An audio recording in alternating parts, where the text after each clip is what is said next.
Direktorat Jenderal Cipta Karya menyatakan, pembangunan di KN Nusantara di Kalimantan Timur telah mencapai 22% hingga akhir Februari.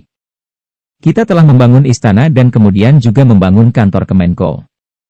Empat-empatnya sudah kita bangun dengan sistem sharing office terlebih dahulu, kata Direktur Jenderal Cipta Karya, Diana Kusumastuti seperti dilansir dari Antara.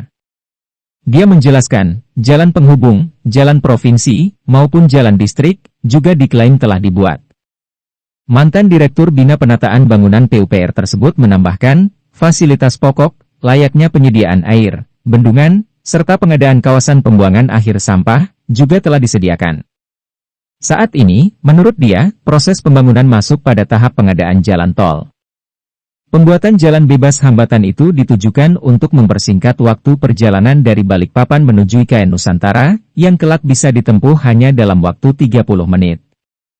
Ini untuk meyakinkan bahwa Indonesia telah membangun ibu kota Nusantara. Ini juga akan mempermudah investor karena infrastrukturnya sudah siap, ujar Diana. Sementara itu, Wakil Ketua DPR atau Koordinator Bidang Industri dan Pembangunan, Rahmat Gobel mengatakan, pemerintah maupun parlemen satu suara terkait pemindahan ibu kota negara dari Jakarta ke Nusantara. Pemindahan ibu kota negara dari Jakarta ke Kalimantan itu, ada UU yang dibuat parlemen. Jadi, dasar pemikiran IKN ini menimbang Undang-Undang Nomor 3 Tahun 2022, bahwa tujuan pemindahan untuk memperbaiki tata kelola wilayah ibu kota negara, jelas Rahmat Gobel. Dukungan DPR dari sisi aturan itu menjadi sinyal bahwa pemerintah maupun parlemen sepakat bahwa pengalihan pusat pemerintahan ke wilayah tengah Indonesia itu menjadi sebuah terobosan baik. Tata kelola itu kelak diharapkan mewujudkan ibu kota negara yang modern, berkelanjutan, dan bisa menjadi acuan bagi pengelolaan wilayah lainnya di tanah air.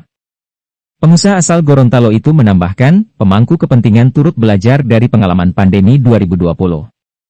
Saat itu, banyak masyarakat kesulitan karena ekonomi yang tidak merata antar daerah. Oleh karena itu, pasca COVID-19 ini suatu momentum Presiden ingin mendorong pemerataan ekonomi, terang Rahmat Gobel, politikus Partai Nasdem tersebut. Berkaca dari kerjasama antara pemerintah dan parlemen, para investor asing, tak terkecuali Jepang, tidak perlu ragu untuk mengambil peran dalam pembangunan IKN. Pemerintah Indonesia dan puluhan pengusaha dari Federasi Bisnis Jepang bertemu di Tokyo, Jepang, pada Selasa 28 Februari lalu.